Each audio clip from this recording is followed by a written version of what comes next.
Hello student, how are you? I hope आप सब अच्छे होंगे।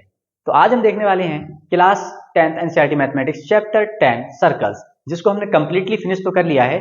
आज क्या देखना है, उसके कुछ एग्जाम बेस्ड क्वेश्चंस, जिसमें आपके कुछ प्रीवियस ईयर क्वेश्चन हैं, कुछ वो क्वेश्चंस हैं जो आपके इस बार आने के चांसेस बहुत ज्यादा हैं। तो सबसे पहले हम देखेंगे इसका एक क्विक रिवीजन इसके कॉन्सेप्ट का, कि हमने इसमें क्या क्या स्टडी किया है। उसके बाद हम मूव करेंगे अपने क्वेश्चंस पर। तो जैसा कि आपने देखा था कि सर्कल क्या था हमारा, फिक्स्ड पॉइंट से फिक्स्ड डिस्टेंस लेकर के एक कर्व बनाते हो तो वो आपको क्या देता है, एक सर्कल बना के देता है। फिर आपने कहा कि सेंटर से अगर आप सर्कल के किसी एक पॉइंट पर एक लाइन सेगमेंट ड्रॉ करते हो तो वो आपका क्या होता है, रेडियस। इसको आपने स्मॉल आर से रिप्रेजेंट किया। सर्कल के किसी दो पॉइंटों को आप मीट कराते हो with the help of centre, तो उसको आपने कहा डायमीटर, इसको आप डी से रिप्रेजेंट करते हो। फिर आपने देखा था कि कॉर्ड क्या होती है। सर्कल के किसी दो पॉइंटों पर आप एक लाइन सेगमेंट ड्रॉ करते हो तो वो आपका क्या होता है, कॉर्ड। तो फिर कॉर्ड और डायमीटर में सिमिलरिटी है, हाँ तो बिल्कुल वो है। अगर हम कॉर्ड यहां पर बना रहे हैं तो ये कॉर्ड है। अगर इसी सर्कल में मैं लॉन्गेस्ट कॉर्ड को ड्रॉ करूं तो मेरी लॉन्गेस्ट कॉर्ड कौन सी होगी, डायमीटर। तो इसको हम क्या बोलेंगे, लॉन्गेस्ट कॉर्ड। इसको हम लॉन्गेस्ट कॉर्ड के नाम से भी जानेंगे। सबसे ज्यादा लॉन्गेस्ट कॉर्ड आपकी डायमीटर पे ही बन सकती है। अब फिर हमने देखा था कि अगर किसी सर्कल पर एक लाइन ड्रॉ करें और वो सर्कल के किसी एक पॉइंट को टच करती हुई निकल जाए तो इसको हम क्या बोलेंगे, टेंजेंट। और इस पॉइंट को क्या बोलेंगे हम, point of contact. Point of contact. तो हमने क्या देखा कि एक लाइन ड्रॉ की जो सर्कल के किसी एक पॉइंट को टच करते हुए निकल गई, इसको हमने कहा ये हमारा टेंजेंट है। और जहां पर ये टच कर रही थी एक्चुअल में वो क्या था, पॉइंट ऑफ कांटेक्ट के नाम से हम उसे जानेंगे। अगर यही एक लाइन सेगमेंट सर्कल के किसी दो पॉइंटों को कट करते हुए निकल जाए तब उसको हम बोलेंगे सीकेंट। तो इसका कोई खास यूज है नहीं यहाँ पर, बस एक बेसिक था तो हमें देखना था। फिर हमने देखी थी दो अपनी थ्योरम्स को। थ्योरम वन हमारी क्या थी कि कोई एक सर्कल है, उसका सेंटर से अगर हम एक टेंजेंट पर एक लाइन ड्रॉ करें, ये हमारा क्या है, एक सर्कल है और मान लो ये उस पर एक टेंजेंट है। इस टेंजेंट पर अगर हम एक लाइन ड्रॉ करते हैं तो वो शॉर्टेस्ट डिस्टेंस होती है सेंटर से उस पॉइंट ऑफ कांटेक्ट पर, वो परपेंडिकुलर होती है। और सबसे शॉर्टेस्ट डिस्टेंस हमारी क्या होगी, OP। अगर मान लो हमारा पॉइंट क्या है, OP, और वो क्या होगा, परपेंडिकुलर होगा इस टेंजेंट पर। सेकेंड थ्योरम बहुत इंपॉर्टेंट थी, आपको देखना है। इसमें क्या था कि मान लो एक सर्कल है, उसका सेंटर O है, आपने सेंटर से टेंजेंट पर एक लाइन ड्रॉ की कुछ ऐसे। तो अब आपको ये देखना है कि ये दोनों, मान लो ये आपका क्या है, A है, या आप इसको मान लें P है, और ये आपका क्या है, A, और ये आपका क्या है, B। तो अब आपको ये देखना है क्या PA और PB आपका इक्वल होगा। तो यहां पर अगर हम सेंटर O मान लें तो अब आपको ये बात पता है कि अगर हम सेंटर से टेंजेंट पर एक लाइन ड्रॉ करते हैं तो वो परपेंडिकुलर होती है टेंजेंट पर। तो सेम आपका यहां पर भी यही होने वाला है। तो अगर आप थोड़ा सा ध्यान से देखें तो मैंने यहां लिखा in triangle PAO and triangle PBO। इसमें आप देखें थोड़ा सा कि आपका अगर AO क्या है, इक्वल है OB के, क्योंकि ये रेडियाई है, सेम सर्कल की रेडियाई है तो सेम होगी। फिर हमें देखना है कि यहां पर जो आपने सेंटर से टेंजेंट पर एक लाइन ड्रॉ की है तो वहां पर एंगल आपको कितना मिल रहा है, टेंजेंट मिल रहा है। मींस आप यहां से कह सकते हैं कि एंगल A इक्वल है एंगल B के, क्योंकि ये कैसे हैं, परपेंडिकुलर है। या फिर आप ऐसे भी लिख सकते हो, radius perpendicular tangent to the tangent. Radius जो होती है वो परपेंडिकुलर होती है किस पर, टेंजेंट पर। अब यहां पर हमें दो चीजें मिल चुकी हैं, अगर हम तीसरी चीज को भी निकाल पाए तो हम यहां पर बहुत इजीली कांग्रुएंसी प्रूव कर देंगे। अगर ये दोनों ट्रायंगल हमारे कांग्रुएंट होते हैं तो एवरी करस्पॉन्डिंग पार्ट हमारे इक्वल होने वाले हैं। तो हमने देखा कि दो पॉइंट हमारे, अब हमने इसको इसके इक्वल दिखा दिया है, ये दोनों एंगल इक्वल होते हैं।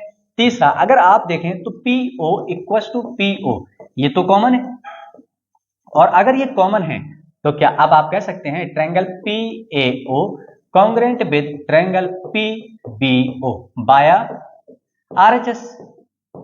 अब अगर बाया RHS आपने ये दिखा दिया तो देखो यहां से आपको बहुत सारी चीजें मिलने वाली हैं। आपको टारगेट क्या करना है, जो थ्योरम नंबर 2 की रिक्वायरमेंट थी कि PA इक्वल होगा PB के, PA आपका इक्वल होगा PB के बाया CPCT।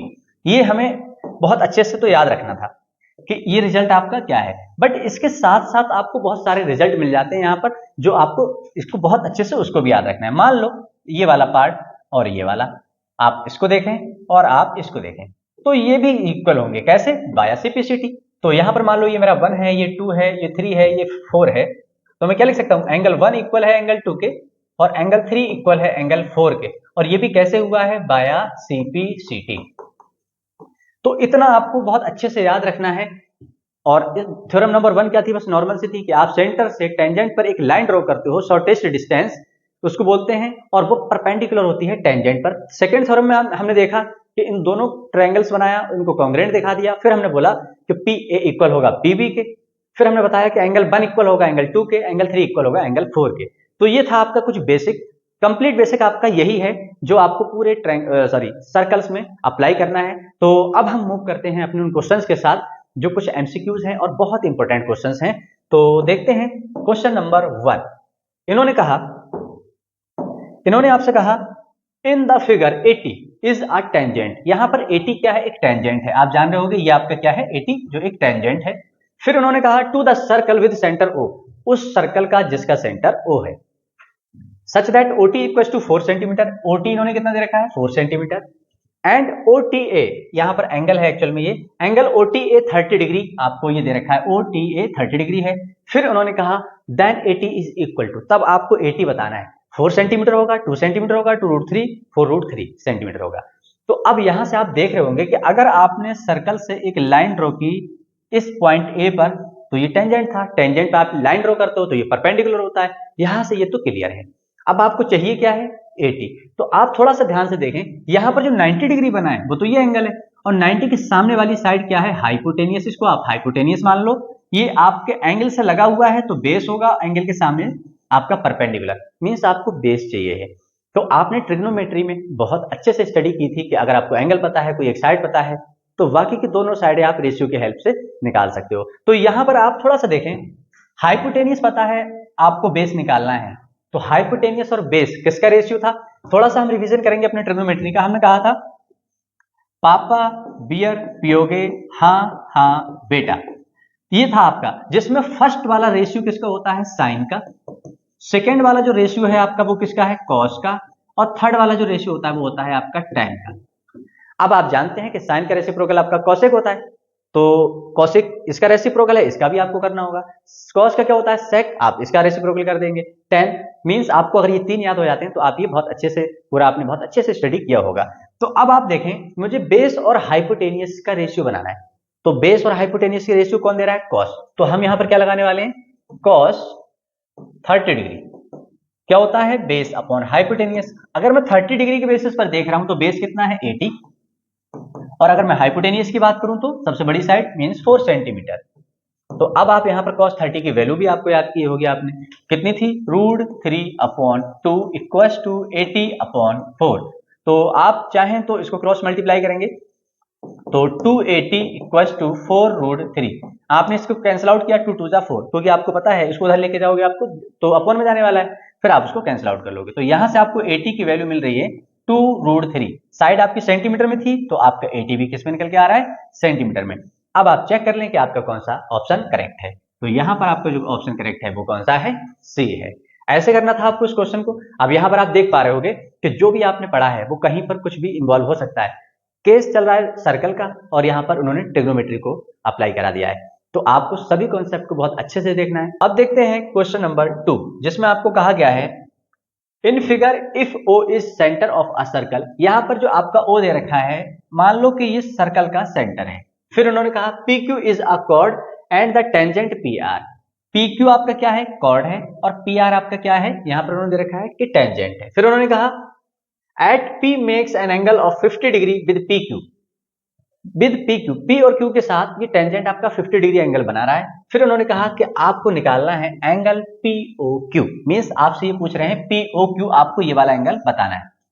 तो आप ये बहुत अच्छे से जानते हैं कि अगर मैं सेंटर से टेंजेंट पर एक लाइन ड्रॉ करता हूं तो वो कितना एंगल देता है आपको? 90 डिग्री। वो परपेंडिकुलर होता है टेंजेंट पर। अगर ये पूरा 90 डिग्री है, इन्होंने कहा कि ये 50 डिग्री है, तो बाकी का आपका कितना बचा? 40 डिग्री। आपको पता है राइट एंगल कितना होता है? 90 डिग्री, तो आप ये निकालेंगे 40 डिग्री। अब यहां से आप ये देखें कि एंगल POQ एक ट्रायंगल बन रहा है, और उसमें भी कौन सा ट्रायंगल बन रहा है? आइसोसेलेस ट्रायंगल, क्योंकि आपको पता है OP रेडियस है, ओ क्यू रेडियस है, तो ये दोनों इक्वल होंगी। जब इक्वल एंगल से लगा हुआ एंगल भी हमारा कैसा होता है, इक्वल होता है, मींस ये भी आपका 40 डिग्री है। तो अब यहां पर आप लगाओ एंगल सम प्रॉपर्टी। जब आप एंगल सम प्रॉपर्टी लगाओगे तो angle O plus angle P plus angle Q कितना होने वाला है आपका 180 डिग्री। अब आपको निकालना है एंगल O, P कितना है 40 प्लस 40, ये हुआ आपका 80 इक्वल टू 180। और यहां से आपको एंगल O मिल चुका है 180 माइनस 80। एंगल O आपका कितना है, एंगल O को आप क्या दिखा सकते हो, POQ, या फिर आप QOP भी दिखा सकते हैं, बट जो नीडेड है हम वही दिखाएं बेटर है। तो हम O को लिखेंगे एंगल POQ और कितना आ रहा है वो 100 डिग्री। अब आप देखें कि आपके ऑप्शंस में क्या कोई 100 डिग्री है, और वो आपका ए ऑप्शन इज करेक्ट। तो देखते हैं, ये बहुत अच्छा क्वेश्चन है आपके लिए। इन्होंने कहा है कि एक सर्कल बना है जिसका सेंटर O है, इस पर कोई एक्सटर्नल पॉइंट से आपने दो टेंजेंट ड्रॉ किए हैं, एक आपका क्या है AP और एक आपका क्या है AQ। ये बात हम जानते हैं कि दोनों लेंथ ऑफ टेंजेंट की डिस्टेंस कितनी होगी, इक्वल, हमें थ्योरम नंबर 2 ने ये बताया था।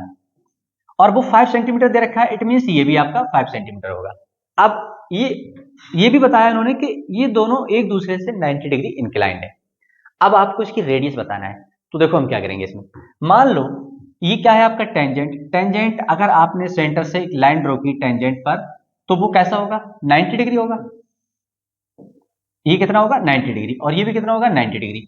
अब यहां से क्लियर हुआ कि तीन एंगल आपका 90 90 है, तो आपका रिमेनिंग फोर्थ एंगल कितना बचा, ये भी आपका 90 डिग्री होगा, और ये भी कितना होगा आपका 90 डिग्री। अब अगर चारों एंगल आपके कैसे हैं 90 डिग्री, दो एडजेसेंट साइड आपकी कितनी है 5 सेंटीमीटर, इट मींस क्या, ये तो स्क्वायर बन रहा है, और अगर ये स्क्वायर बन रहा है तो एवरी साइड्स यहाँ पर कितनी होंगी 5 सेंटीमीटर की होंगी।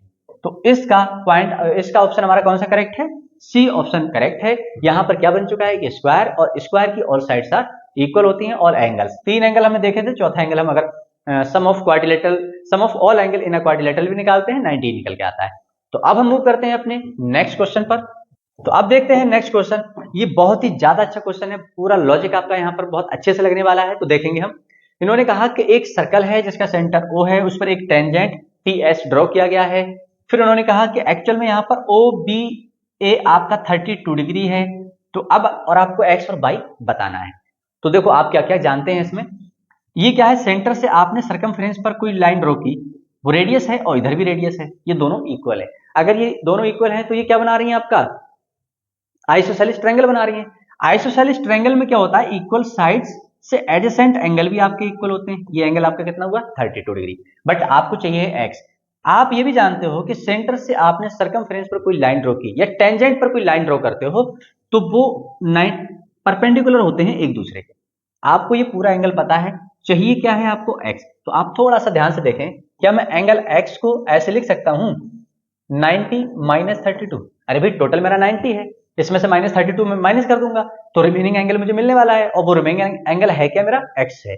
तो यहां से मुझे मिला x, और x आपका कितना आ रहा है 10 माइनस 2 8, और 8 माइनस ये आपका 58 डिग्री। तो यहां से आपकी जो रिक्वायरमेंट थी दो एंगल निकालने की, एक आप निकाल चुके हैं। अब आपको क्या निकालना है, सेकेंड बाई एंगल। तो क्लास 9th में आपने स्टडी किया था एक थ्योरम को, जहां पर आपने देखा कि सरकमफ्रेंस पर बना एंगल सेंटर पर बने एंगल का आधा होता है। इट मींस या तो आपको ये पता हो तो ये निकाल सकते हैं, तो आप ये निकाल लो। जब आप ये निकालोगे तो सेंटर पर बना एंगल तो आपको मिल चुका है, इसका आधा कर देंगे तो हमें ये भी मिलने वाला है। अब ये कैसे निकालोगे आप, तो आप यहां से देखें कि अगर मैं यहां पर एक ट्रायंगल उठा लूं, इन ट्रायंगल OAB, तो अगर OAB मैंने एक ट्रायंगल उठाया यहां पर, तो देखो ये दोनों तो आइसोसेलेस ट्रायंगल है आपका 32 प्लस 32, तो 180 में से अगर मैं 32 प्लस 32 को माइनस कर दूं तो मुझे एंगल O मिलने वाला है, इसका आधा कर देंगे हमें ये मिलने वाला है। तो मैं कुछ ऐसा ही करने वाला हूं, मैंने लिखा है यहां पर angle O plus 32 degree plus 32 degree equal to 180 degree. यहां से मुझे क्या मिला 180 माइनस 32, 32 का होता है 64, उधर लेके जाते हो माइनस, तो यहां से आपको एंगल O मिल चुका है कितना 10 माइनस 4 6, 7 माइनस 6 1, और ये 1, आपको एंगल O मिल चुका है। आप जानते हैं कि अगर आप एंगल ACB निकालते हो तो वो हाफ होता है किसके, एंगल AOB के। सरकमफ्रेंस पर बना एंगल सेंटर पर बने एंगल का हाफ होता है। तो यहां से आप इसकी वैल्यू लगाओगे कि 1/2 इंटू ये कितना है आपका 116 डिग्री, इसको कैंसिल आउट करोगे तो आपको यहां से एंगल ACB आपका कितना है y, तो यहां से आपको y मिल चुका है कितना है 2 5 जा 10 16 2 8 जा 16, ये आपका कितना आ रहा है 58 डिग्री। यहां पर दोनों एंगल आपके कितने आ रहे हैं, 58 और 58 आ रहे हैं। बहुत अच्छा क्वेश्चन है। कंप्लीट इसमें आपको क्या करना है, पाइथागोरस थ्योरम का यूज करना है। इन्होंने कहा in figure find the actual length of side of triangle OTP. आपको यहां पर सबसे पहले तो x की वैल्यू निकालना है, और जब x की वैल्यू आपको मिल जाए फिर आपको एक्चुअल लेंथ इसकी बता देना है। तो देखो हम क्या करने वाले हैं यहां पर कि आपने अगर सेंटर से एक लाइन ड्रॉ की टेंजेंट पर तो वो 90 डिग्री देगा, और अगर 90 डिग्री है तो यहां पर जो ट्रायंगल बन रहा है आपका वो कौन सा बन रहा है, राइट एंगल ट्रायंगल।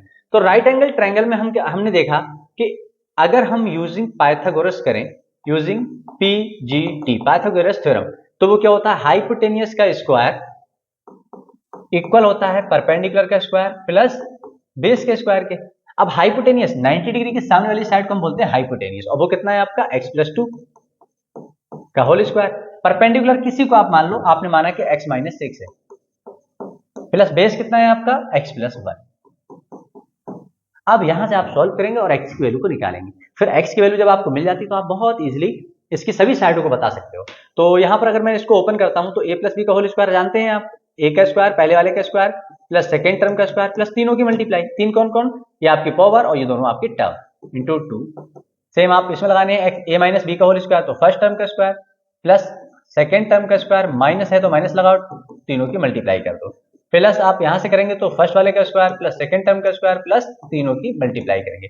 यहां से आपने देखा कि ये एक्स स्क्वायर इस एक्स स्क्वायर से आपका हुआ कैंसिल आउट। अब आप क्या करने वाले हैं यहां पर, तो 2 2 जा 4 एक्स प्लस 2 का स्क्वायर कितना होता है 4, इधर से आपने देखा तो 6 का स्क्वायर 36 माइनस 2 6 जा 12x, एक बच रहा है आपका एक्स स्क्वायर प्लस आपका बच रहा है 1 और प्लस आपका 2x।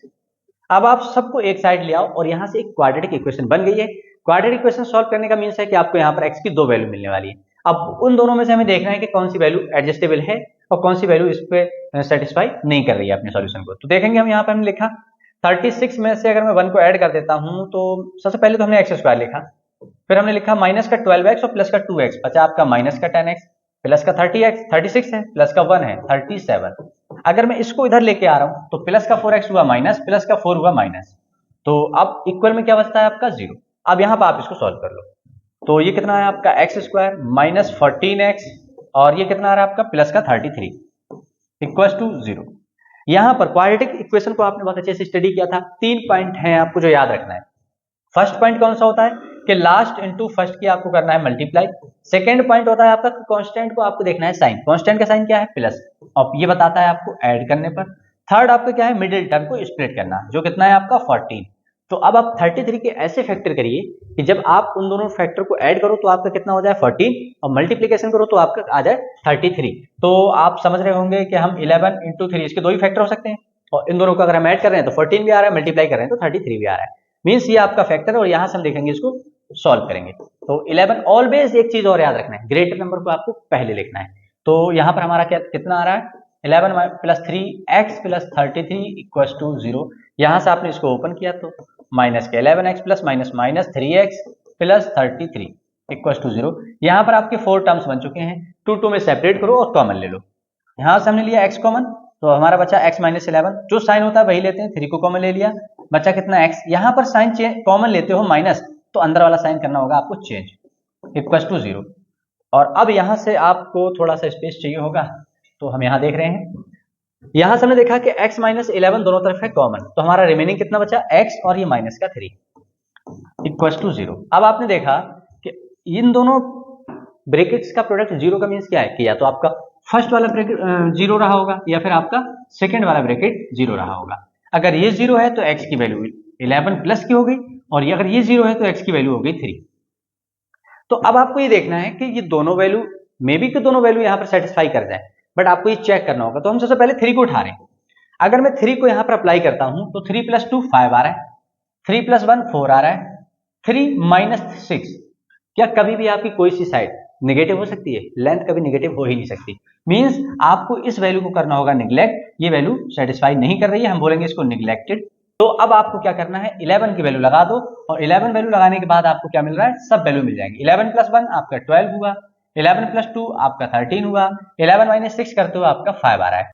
ये बहुत इंपॉर्टेंट क्वेश्चन होता है, आप इसको बहुत अच्छे से देखें क्योंकि इस टाइप के क्वेश्चंस भी आपके ऑल्टरनेट ईयर में आ ही जाता है। तो आप बहुत अच्छे से देखेंगे इसे। इन्होंने कहा prove that the length of tangent drawn from an external point to a circle are equal. आपको ये इन्होंने दे रखा है prove that the length of tangent drawn from an external point to a circle are equal. यहाँ पर जो आपको लेंथ ऑफ टेंजेंट दे रखे हैं क्या वो इक्वल है, मींस आपसे यहाँ पर थ्योरम ही इन्होंने प्रूव करवा ली कि पहले तो आपको प्रूव करनी है थ्योरम को। फिर उन्होंने क्या कहा, also if A B A C P Q R tangents in the below figure and A B equal to 5 centimetre find the perimeter of triangle A P Q. तब आपको perimeter of triangle A P Q बनाना है। तो देखो पहले तो हम चलेंगे फर्स्ट वाले पॉइंट पे और उसको हम करेंगे सॉल्व कि हमारी लेंथ ऑफ टेंजेंट जो यहाँ पर दे रखी है क्या वो इक्वल है। तो आपने क्या किया, रेडियस को बनाया, सेंटर ओ मान लिया आपने यहाँ पर, और ये तो आपको ये बात पता है कि जब आप टेंजेंट पर लाइन ड्रॉ करते हो सेंटर से रेडियस, तो वो आपकी रेडियस कैसी होती है, परपेंडिकुलर होती है उस टेंजेंट पर। अगर ऐसा है तो मैंने यहाँ पर थोड़ा सा कंस्ट्रक्शन कर दिया यहाँ पर कि मैंने ए को मीट करा दिया ओ के साथ। तो हम यहाँ पर बहुत अच्छे से करेंगे, बट जो आपके बेसिक हैं, गिवन क्या है आप जानते हैं, एक सर्कल है और दो टेंजेंट आपको गिवन है, लिख देंगे आप। टू प्रूव क्या करना है आपको, ए बी इक्वल टू ए सी। तो हम यहाँ पे डायरेक्टली प्रूफ करने वाले हैं। तो हमने सबसे पहले लिखना है कि O B equal to O C, ये क्या है आपका रेडियस ऑफ सेम सर्कल, एक ही सर्कल है तो उसकी रेडियस है ये, ठीक है। फिर उन्होंने कहा कि angle B equal to angle C, तो हम यहां लिखेंगे रेडियस जो होती है हमारी परपेंडिकुलर टू टेंजेंट, ये टेंजेंट पे कैसे होती है, परपेंडिकुलर होती है, और ये भी आपके इक्वल है दोनों। फिर आपको तीसरा पॉइंट देखना है, तो आप ये देख रहे हैं कि ए ओ इक्वल है ए ओ के, और ये बात है कॉमन, ये पॉइंट आपका कैसा है, कॉमन है। तो इसके बेसिस पर आप बोल सकते हैं कि triangle A B O congruent with triangle A C O by RHS. अब अगर ये ऐसा है तो हमें यहां पर जो टारगेट है हम वो देखेंगे कि हमारा ए बी इक्वल हो चुका है ए सी के by C P C T. तो यहां से ये क्लियर हुआ कि जो इन्होंने फर्स्ट इनकी रिक्वायरमेंट थी कि आप ये बताएं कि लेंथ ऑफ टेंजेंट क्या इक्वल है, हम प्रूव कर चुके हैं। अब हमें मूव करना है अपने सेकंड पॉइंट पर और बताना है perimeter of triangle A B A P Q. तो देखो हमने लिखा है यहां पर perimeter of triangle A P Q. इसको कैसे लिखेंगे हम, A P plus P Q plus Q A. भाई ट्रायंगल का तो पेरीमीटर यही होगा, A B plus P B, sorry P Q plus Q A, जो हमने यहां लिखा है। अब आप थोड़ा सा ध्यान से देखें कि ए पी को तो आप ऐसे ही छोड़ें, पी क्यू को मैं ब्रेक कर रहा हूं, पी क्यू को हम करेंगे ब्रेक, कैसे, P x plus x Q. भाई पूरा आप लिख दो या दो पार्टों में लिख दो, बात एक ही है। तो हमने इसको लिखा P x plus x Q, Q A को भी आप ऐसे ही छोड़ दो। अब आप ये देखें कि जब हमने अभी एक्सटर्नल पॉइंट से सर्कल पर टेंजेंट ड्रॉ किए और उन दोनों की लेंथ इक्वल थी, तो यहां पर भी तो ये एक्सटर्नल पॉइंट है इस सर्कल का जो टेंजेंट बना रहा है, मींस ये डिस्टेंस इसके इक्वल होगी और ये वाली डिस्टेंस इसके इक्वल होगी। क्या बात, इस बात को आप एग्री कर रहे हैं? अरे भाई एक्सटर्नल पॉइंट है, सर्कल पे टेंजेंट ड्रॉ कर रहे हैं एक्सटर्नल पॉइंट से, तो लेंथ ऑफ टेंजेंट कैसी होगी, इक्वल होगी। अभी हमने ये प्रूव किया है। तो यहां से मैं पी एक्स को क्या लिख सकता हूं, A P plus P X को लिख सकता हूं मैं P B. P X equal होगा पी बी के, हम यहां लिख देंगे P X equal to P B, और हमारा X Q equal to Q C. X Q को हम क्या लिखेंगे, C Q plus Q A. तो अब आप थोड़ा सा ध्यान से देखें, तो ये कितना हो रहा है आपका, AP plus PB, AP plus PB. तो एपी प्लस पीबी को हम क्या लिख सकते हैं, ए बी, इन दोनों से हमारा क्या बना, A B. C Q plus Q A, C Q plus Q A को हम क्या लिख सकते हैं, ए सी प्लस ए सी। तो इसका मीन्स ये है कि चाहे आप ए पी क्यू का पेरीमीटर निकाल लो, चाहे आप length of A Q plus A C निकाल लो, सेम है। तो अगर मान लो यहां से मैं देखूं, एक स्टेप और आगे बढ़ा दूं, अगर मान लो ये मैंने हटा दिया यहां से, तो AP plus P Q plus Q ए की डिस्टेंस मुझे दे रखी थी, AB कितना है, सॉरी इन फिगर आपको क्या दे रखा है, AB इक्वल टू 5 सेंटीमीटर, सिर्फ आपको AB 5 सेंटीमीटर दे रखा है। थोड़ा सा यहाँ पर चेंज है हमारा, AB कितना है हमारा 5 सेंटीमीटर। तो अगर AB 5 सेंटीमीटर है तो AC भी हमारा कितना होगा, 5 सेंटीमीटर होगा। तो अब यहां से हम क्या लिखेंगे, हम थोड़ा सा इसको इधर सॉल्व करते हैं कि आपका, इसको छोड़ो ये ऐसे रहने दो, ए बी आपका कितना है 5 सेंटीमीटर प्लस अगेन 5 सेंटीमीटर, तो ये कितना आ रहा है आपका रिजल्ट 10 सेंटीमीटर। और ये किसके इक्वल है, ये किससे निकाला आपने, उसी पेरीमीटर से। तो हम यहां लिख सकते हैं कि perimeter of triangle A P Q equals to 10 centimetre. आप ऐसे भी कर सकते थे कि पेरीमीटर ऑफ दिस, और इधर से आप इसके इक्वल नहीं दिखा सकते थे, क्योंकि दिखा भी सकते थे क्योंकि हमने यहाँ पर प्रूव कर लिया है। तो आपको इस क्वेश्चन को ऐसे करना था, और ये बहुत इंपॉर्टेंट क्वेश्चन है। तो आप कई तरीके से कर सकते हो, बट यहाँ पर हमने वो रखा है जो आपके लिए इजी रहे। तो आप इसको नोट करें। हम मूव करते हैं अपने नेक्स्ट क्वेश्चन पर। देखते हैं नेक्स्ट क्वेश्चन। इसमें इन्होंने कहा उसी जो क्वेश्चन अभी किया था उसका जस्ट यहाँ पर इन्होंने क्या कर दिया है, कन्वर्स। तो देखोगे इन्होंने क्या कहा, इन्होंने कहा in figure AP AQ BC, AP AQ और बीसी टेंजेंट है किसी सर्कल पर। एबी 5 सेंटीमीटर है, इन्होंने बताया आपको ये कितना है आपका 5 सेंटीमीटर। फिर उन्होंने कहा एसी आपका कितना है 6 सेंटीमीटर, और फिर उन्होंने कहा कि आपका बीसी कितना है, आपका बीसी कितना है 4 सेंटीमीटर। तब आपको द लेंथ ऑफ एपी निकालना है। आपको क्या निकालना है, लेंथ ऑफ एपी। तो अब आपने अभी प्रीवियस क्वेश्चन में देखा था कि एक्चुअल में जो हमारा पेरीमीटर ऑफ ट्रायंगल था, perimeter of triangle A B C, यहां से अगर हम देखें तो वो इक्वल होगा किसके, sum of length of tangent के। मींस लिख सकते हैं आप sum of length of tangent, length of tangent. External, अब यहां पर एक्सटीरियर टेंजेंट लिखना होगा आपको, क्योंकि टेंजेंट तो आपका ये भी है। एक्सटीरियर टेंजेंट यहां लिखे तो ज्यादा बेटर होगा, एक्सटीरियर टेंजेंट। और अब यहां से अगर आप लिखेंगे तो ये कितना होगा आपका A B plus B C plus C A equal होगा किसके, आपका ए पी प्लस प्लस, और दूसरा टेंजेंट आपका क्या होगा ए क्यू, ए क्यू। ये बात आपको पहले से पता थी कि आप किसी भी एक्सटर्नल पॉइंट से टेंजेंट ड्रॉ करते हो किसी सर्कल पर, तो उन दोनों की लेंथ कैसी होगी, इक्वल होगी। मींस कि AP आपका इक्वल होगा AQ के। अगर ऐसा है तो क्या यहां पर मैं लिख सकता हूं 2 टाइम्स ऑफ AP, चाहे आप AP लिख दो 2 बार, चाहे आप AQ लिख दो 2 बार। तो AB कितना है आपका 5 सेंटीमीटर, BC कितना है आपका 4 सेंटीमीटर, और आपका AC कितना है 6 सेंटीमीटर। तो यहां से आपको मिला 2AP इक्वल टू 6 4 10 5 15, और यहां से आपने AP निकाला तो कितना आ रहा है 15/2, और AP की वैल्यू आपको मिल रही है यहां से कितनी 7.5 सेंटीमीटर। अब यहां से आप बता सकते हैं कि जितना आपका AB है उतना ही आपका, सॉरी जितना आपका AP है उतना ही आपका AQ होगा, और वो कितना होगा 7.5 सेंटीमीटर। ऐसे करना था आपको इस क्वेश्चन को, और आप इसको नोट करें। हम मूव करते हैं अपने नेक्स्ट क्वेश्चन पर। नेक्स्ट एंड लास्ट क्वेश्चन बहुत ही अच्छा क्वेश्चन है, और ये आपको एक्सरसाइज में भी कराया गया था। बहुत ज्यादा इंपॉर्टेंट है, अगर आप थोड़ा सा कंसंट्रेट करते हो तो उतना ही इजी भी है ये। तो देखेंगे इन्होंने क्या कहा, इन्होंने कहा आपको 2 टेंजेंट इस सर्कल के 3 टेंजेंट ड्रॉ कर रखे हैं, एक्स डैश बाई डैश, और आपका ए बी। जो ए बी है आपका वो एक्स बाई और एक्स डैश बाई डैश को इंटरसेक्ट भी कर रहा है, कहां पर, ए पर और बी पर। अब आपको बताना क्या है कि एंगल AOB मींस ये वाला एंगल क्या आपका 90 डिग्री होगा। बस आपको इतना सा बताना है कि एंगल AOB क्या 90 डिग्री होगा।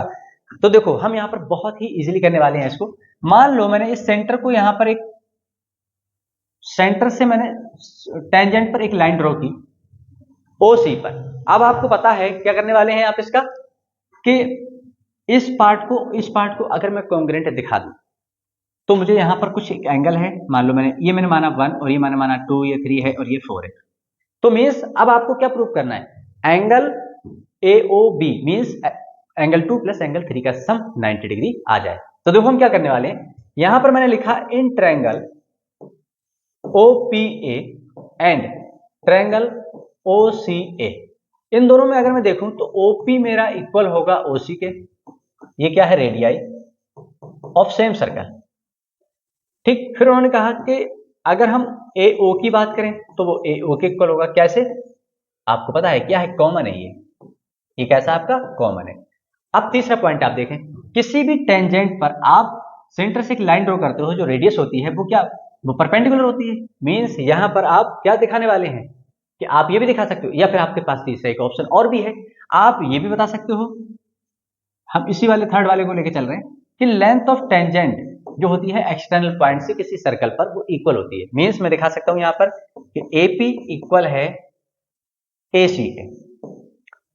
अब यहां पर तीन की तीनों साइडें आपको कैसी मिल चुकी हैं, इक्वल मिल चुकी हैं। तो क्या मैं अब इजीली बता सकता हूं कि मेरा ट्रायंगल OPA कॉन्ग्रुएंट होगा ट्रायंगल OCA के। और ये हुआ कैसे है, बाया साइड साइड साइड क्राइटेरिया। अगर ऐसा है तो मेरा टारगेट क्या है कि एंगल 1 इक्वल हो गया है एंगल 2 के, और ये कैसे हुआ है, बाया सीपीसीटी।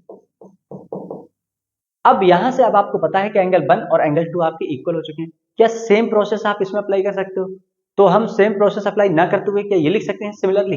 तो हम यही करने वाले हैं। हमने लिखा सिमिलरली एंगल 3 इक्वल होगा एंगल 4 के। किस ट्रायंगल में? आप चाहो तो दिखा सकते हो, एंगल OCB एंड OQB। अब अगर ऐसा है तो देखो हम यहां पर क्या करने वाले हैं कि sum of all angle on a straight line कितना होता है आपका, 180 डिग्री। किसी लाइन पर सभी एंगल का सम आपका कितना है, 90 डिग्री है। तो मैं यहां पर लिख सकता हूं sum of all angles on a straight line. तो देखो angle 1 plus angle 2 plus angle 3 plus angle 4 का सम कितना होगा आपका, 180 डिग्री। एक लाइन पर बने सभी एंगलों का सम आपका 180 डिग्री। आप चाहो तो यहां लीनियर पे लगा सकते हो, तो फिलहाल ये बेटर है। तो एंगल 1 और एंगल 2 एक्चुअल में इक्वल थे। मेरा काम किससे बनने वाला है, 2 से। तो मैं एंगल 1 को चेंज कर दे रहा हूं 2 के साथ, क्योंकि ये इक्वल है। 3 को मैंने एज इट इज छोड़ा, और एंगल 4 मेरा एंगल 3 के इक्वल है। सिमिलरली आपने यहां से देखा है, तो ये भी आपका कितना हुआ, 3 इक्वल टू 180 डिग्री। अब आपने देखा कि सभी डबल डबल है, तो मैं क्या लिख सकता हूं, 2 मैंने कॉमन ले लिया, 2 times of angle 2 plus angle 3 equal to 180 degree. अब यहां से अगर आप इस 2 से इसको कैंसिल आउट करते हो तो एंगल 2 प्लस एंगल 3 का सम कितना आ रहा है, 90। और एंगल 2 प्लस एंगल 3 कितना है आपका, ये वाला है। अब इस एंगल को मैं कैसे दिखा सकता हूं, AOB, जो मेरी रिक्वायरमेंट थी इस क्वेश्चन की। AOB कितना आ रहा है मेरा, 90 डिग्री। और यहां से आप लिखेंगे हेंस प्रूव्ड। बहुत अच्छा क्वेश्चन है ये आपका।